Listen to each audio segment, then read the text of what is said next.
everybody. Black alert. Black alert. Black alert. Black alert. Black alert.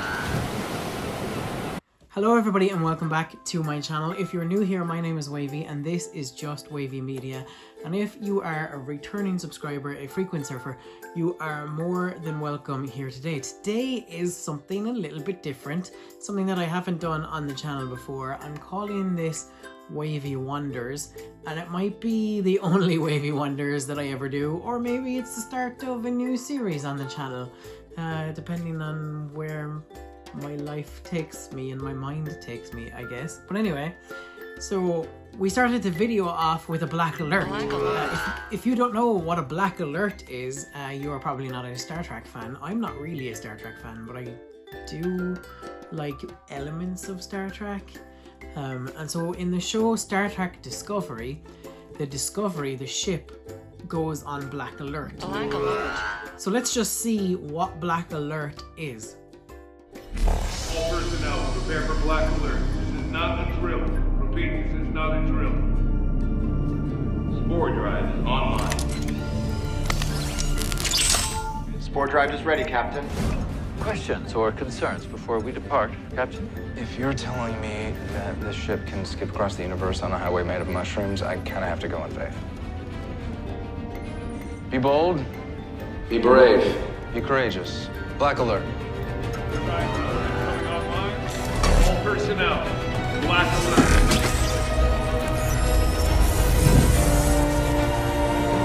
Let's jump.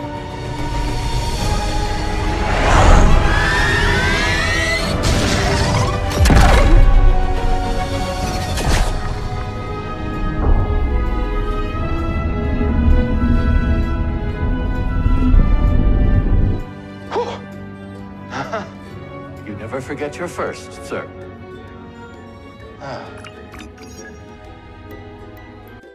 So what you can see from that video is that the USS Discovery has the ability to go black alert, and that means that they kind of teleport from somewhere that they are to somewhere else in space. They're able basically to use this drive that they have, this engine that they have in their ship to teleport somewhere else in space. Basically, that's what it looks like. So let's dig a little bit deeper, because this is what I was wondering about. How does that work? So we've seen in Star Trek, we've seen things, you know, that are kind of out there, like warp drive, like being able to beam people up and down from ships, like onto ships and off ships, onto planets and stuff, like to molecularize them and then recombobulate their molecules somewhere else. So we've seen some mad things, but black alert is one of the most fascinating mad things I think I've seen in Star Trek Discovery. And it got me wondering, like, how do you jump to this conclusion? Like, you could see the idea of teleportation, like the beam me up thing. You could see the idea of warp drive. What warp drive basically does is it like distorts time and space around the ships so that they can travel faster than the speed of light. There's videos on it if you want to look it up. Like, there's science behind them that kind of makes sense. But black alert is a bit of an interesting one, because how does it make sense? What is it? So let's look into a little bit into what black alert, what happens when the USS Discovery goes black alert. I'm sorry if you have no interest in this, but this is quite interesting, right? We're going to get into secret experiments done during the Cold War by the CIA. We're going to get into the secret life of not pets, but plants. We're going to get into lie detector tests. We're going to get into mushrooms and fungi and mycelium, and it's a whole thing. Like, this is a journey, guys. We're on a journey. I've got a Star Wars notebook because I don't own Discovery notebooks for some notes on this. So, black alert. When the USS Discovery goes black alert, what's happening inside the ship is there's this drive that they call the spore drive. And the spore drive is linked to one crew member. I have his name written down here, so I'm just going to find it for us. He's called Paul Stamets, maybe. I'll put it here, Paulstamets, Paul Stamets. So we'll put a picture of him too, so you guys can see what he looks like. So he is linked physically or mentally or somehow linked to this spore drive that exists on the USS Discovery. And basically what this spore drive is a whole bunch of like spores that come out of fungi. There was 2 ships in Star Trek that had it. The USS Glenn, I think it was, also had it, but that got destroyed. And then the USS Discovery, which got sent to the future. So basically the spore drive, it runs on an interconnected, intergalactic fungal network. Isn't that kind of mad? So you see this is like all in the show, that this interconnected intergalactic fungal network is talked about in the show, but you're like, how could something like that work? And that's what Wavey wonders about, and that's what this video is about. And so this intergalactic, interconnected, I said them the other way around, but anyway, fungal network is called Prototaxites stellivatori. That is like the Latin name for this fungus that is all over the universe, maybe, or the galaxy, or whatever, however far it goes. And so then these spores, the spore drive, so the spores that come out of this Prototaxites stellivatori, they connect our space and time to subspace. Okay? So sideline a little bit now. So what's subspace? Subspace is like a bit like, you know, like if you've been on the Tower of Terror, I know most of the people who watch this are like more Disney people than Star Trek people. But like, so the Tower of Terror kind of brings you to the 5th dimension. Like that's part of the story of it. You know, that elevator is kind of bringing you to another dimension. So like subspace is a little bit like that.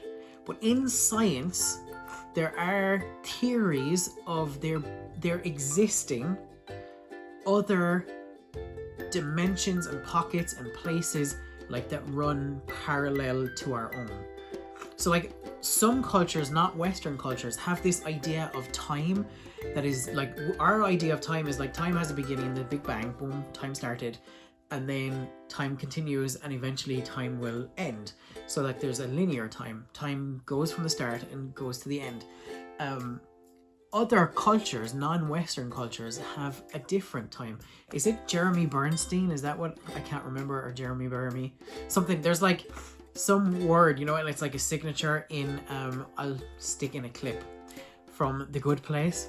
So, all the attempts you made to torture us, we must have been in the afterlife for 100 years. Almost 300, actually. Well, how is it possible that all these things happened to us, but no time passed on Earth? Did you go back in time to save us? I didn't have to because of Jeremy Baramy. Who's Jeremy Baramy? Okay. Things in the afterlife don't happen while things are happening here. Because while time on Earth moves in a straight line, one thing happens, then the next, then the next. Time in the afterlife moves in a Jeremy Baramy. What? In the afterlife, time doubles back and loops around and ends up looking something like Jeremy Baramy. This is the timeline in the afterlife. Happens to kind of look like the name Jeremy Baramy in cursive English, so that's what we call it. Sorry, my brain is melting. How can events happen before the ones that happened before? Just the way it works. It's Jeremy Baramy. I don't know what to tell you. That's the easiest way to describe it. Okay, but, what the hell is this? The dot over the eye. The hell is that? Okay. How do I explain this concisely? This is Tuesdays and also July. And sometimes it's never. That's true. Occasionally, that moment on the Baramy timeline is the time moment when nothing never occurs. So, you get it. This broke me. The dot over the eye. That broke me. I'm done. You know, so time is conceived of differently. And so there's like an Aboriginal tribe that consider like all of time, it's very hard to like explain all of this, but like that all of time exists at the same time as time. So like, you know, it's very confusing. But if you think about like, I think the like closest thing we can like link it to in like Western thought and English language is like the idea of like heaven and hell post Earth. So like, again, there's linear time there because it's post our time on Earth, but we have this language where we talk about like hell and heaven and potentially purgatory as being like eternal, so that time doesn't really exist in those spaces the same way as it exists here. So that's kind of what we're talking about when we're talking about subspace. It exists parallel to us, but we can't perceive it. But in the Star Trek world, the Prototaxites Stellivatori fungi releases these spores, and those spores are detectable, are visible in our space, even though they exist in that fifth dimension, in subspace, in that time pocket, in that quantum realm, you might say it maybe as well, although quantum realm is really, really small, so spores, how would they get that big? But you could perceive them. But anyway, you know, that other dimension, that they exist there, but we can see, we can perceive, we can interact with, in the Star Trek world, those spores. And so Paul Stamets is able to connect himself and use his mind to speak to what are basically these kind of plants, right? And communicate with them, and so then navigate the USS Discovery when it goes to Black Alert to another part of the galaxy through that subspace fungal network. Okay? So scientifically, that sounds mental, doesn't it? So in Star Trek Discovery, we're not told exactly how that works, how the ship connects to the Mycelium network and then disappears into subspace and then reappears into our space, how you get in and out. But that's the suspension of disbelief part. But it is somehow able to, gets into subspace, travels through the Mycelium network very quickly, and then appears somewhere else. I said that the navigator in Star Trek Discovery is called Paul Stamets. So Paul Stamets is a guy who exists. He was born in 1955 and he has a TED Talk. And his TED Talk, which I will link below, is all about mycelium. He is a mycologist. So he studies funguses, mushrooms, mycelium, that kind of thing. And Brian Fuller, who made Star Trek Discovery, was actually inspired to create the spore drive based on the research that Paul Stamets has actually done. So we're going to switch from the science fiction world, because this is what I was wondering about. Like, is there any basis in fact for something like the spore drive and going Black Alert working in real life? And it turns out, yes, there is. So mycelium, which is a type of fungus or fungi, it infuses all of our landscape around the planet Earth. It's this interconnected network that links different plants to each other, sends information. It's called, some people call it like the natural internet or nature's internet. It sends information, it sends nutrients from tree to tree. It lets the trees know, the plants know in a forest what's happening in other parts of the forest. It can send information back and forth from tree to tree. It connects everything. It actually is part of our soil, that like when it dies, the soil erodes, it disappears, and you get like desertification. So it holds soil together. It's able to hold up to 30,000 times its mass in soil and plant life. And it's a network, like I said, that transfers nutrients between plants through the soil. So if you have trees in an area, and in that area there's a lot of a particular nutrient, and you've got other trees in this other part of the forest, and there's a lot of a different nutrient there, this mycelium network will take that nutrient and bring it to the other trees and vice versa. As far as I'm aware, I'm not a scientist, so this is just like stuff that I've looked up, but like it's really amazing. And mycelium it's kind of sentient. it knows when we're here, according to Paul's statement. So look, if you're walking in a forest, the mycelium network underneath your feet is alerting the plants to your presence.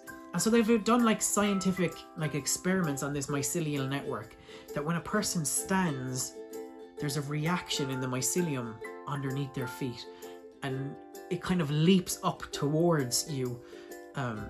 Leaps is probably like, that's giving it a very like human, you know, thing that it's doing. It's probably not leaping, but it like moves up towards you. It reacts to people's footsteps, to animals' footsteps, to the potential of nutrients, to whether somebody or something, you know, dies and there's nutrients to be able to be taken from that and fed to the plants. It reacts to all these things. And actually, interestingly, for like space talk, what we call dark matter, I don't know if you know what dark matter is, but what we call dark matter, it conforms to the same sort of mycelium archetypes. So the same things that are kind of true about mycelium and this mycelial network are true about dark matter. They have similar properties, let's say.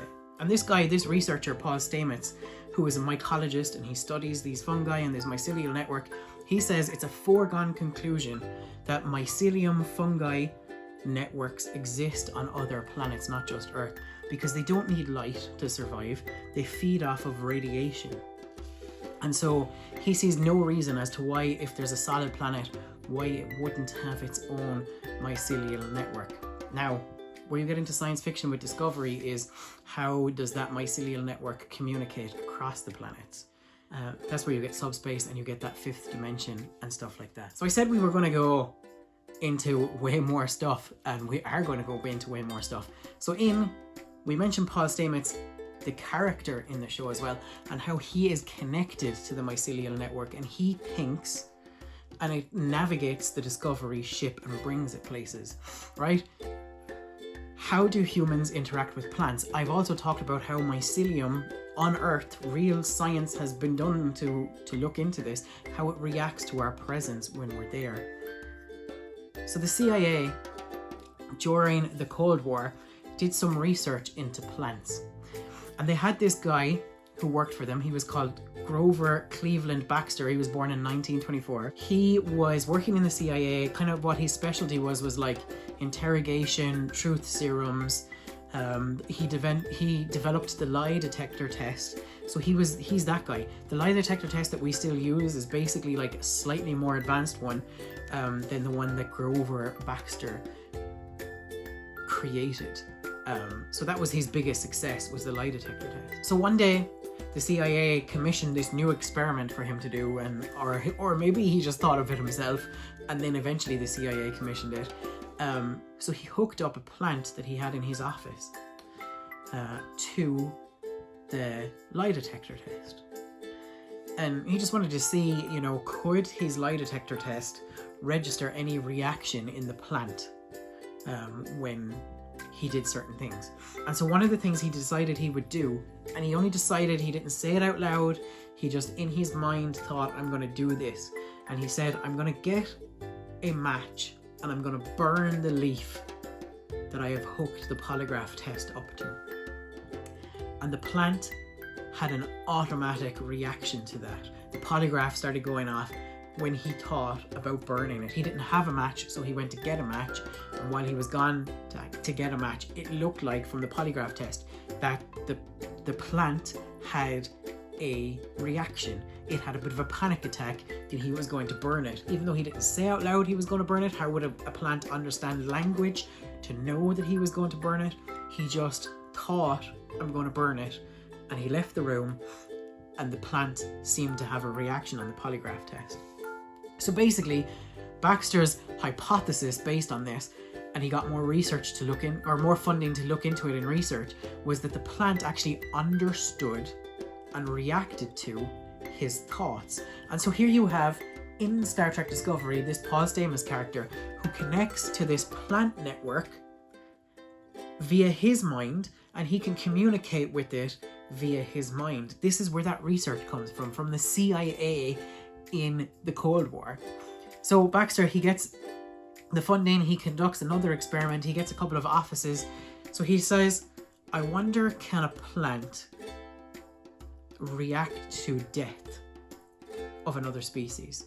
And so what he does is, and then again, like this, they're thinking of the Cold War, they're thinking of the properties of the uses that they could use plants to kind of spy on murders is kind of the thought here, you know, that a plant would be able to tell you if people die. He gets his 2 offices. In one office, he has his plant hooked up to his polygraph test, and in the other office, so with a wall between them, he has a machine that randomly boils shrimp alive over a 24-hour period. So this machine is set up to just randomly boil a shrimp, and so the shrimp dies, and he wanted to see would the plant in the next room have a reaction to the death of the shrimp. And it turned out, so he left it for 24 hours, he walked away, he didn't come back for 24 hours because he didn't want the plant to pick up his mental waves like it did with the match. He wanted the plant to react to the shrimp, not him. So he walked away, he let the machines go, and it turned out that the plant had a reaction every single time a shrimp died. Every time in that 24-hour period. So the machine randomly over the period boiled a shrimp, and at the exact same time in the next room, the plant had a reaction to the death of the shrimp on the polygraph test. The timings matched. All that to say, this completely mad, wild, out there science fiction where a ship traveling through space can use a human navigator to communicate with a fungal plant network is actually not that far-fetched. And there is, although it hasn't been repeated, there is scientific backing to say that plants are able to react to us being around, and to say that a fungal network could move data between itself very, very quickly. And I just think that's very interesting. I've just wondered about it. I've been like, this is too far-fetched for me, but actually the science is there. Yes, it's taken it a step further, as science fiction always does, but a lot of things, like, I mean, if you think back to the 60s when Star Trek was first on and they were using like having video conversations like on like data pads and stuff, that kind of thing, like people back then thought that's way too far-fetched, and now it's happening. We can do that. You are watching me on a screen. I could phone you on the screen and we could have a live conversation. I could go live on YouTube right now and you could watch me live. Like, we are in that period. Stuff that was totally science fiction and we thought would never happen has happened. And so here we are with the future of science fiction being like, what about mycelial networks? There's a really interesting video, if I can find it I will link it below, where they mapped out the main stations on the, I think it was the Tokyo like underground, the Tokyo subway system, and they left the mycelium spread out to those key points. They put like nutrients in those key points to let mycelium spread out, and it made a more efficient train line than the actual train line that exists underground in Japan, which is just amazing. If I can find that video, I will link it below, but I think it was on like, it might have been on Instagram, but even if I can find the Instagram link, I will link it below. So it's amazing what the nature's internet can do. And if you could consider nature's internet as existing in a subspace that we can't perceive, but could somehow connect to, it makes discovery all the more plausible. Now, let's bring this back to Star Trek, right? So, this information was later kind of published in a book called The Secret Life of Plants. So it used Baxter's polygraph test on plants' work to talk about like plant sentience and what plants understand and how they can communicate with us and each other and things like that. And this later went on to form part of the research for episode 1 of a show called In Search Of. Episode 1 was called Other Voices, and it looked into like the plant world and plant voices. And that show was hosted by Leonard Nimoy, who played Spock in the original Star Trek, and he is also in one episode of Discovery. where there's a spore drive that links to the mycelial network, which is a sentient plant. And there we go.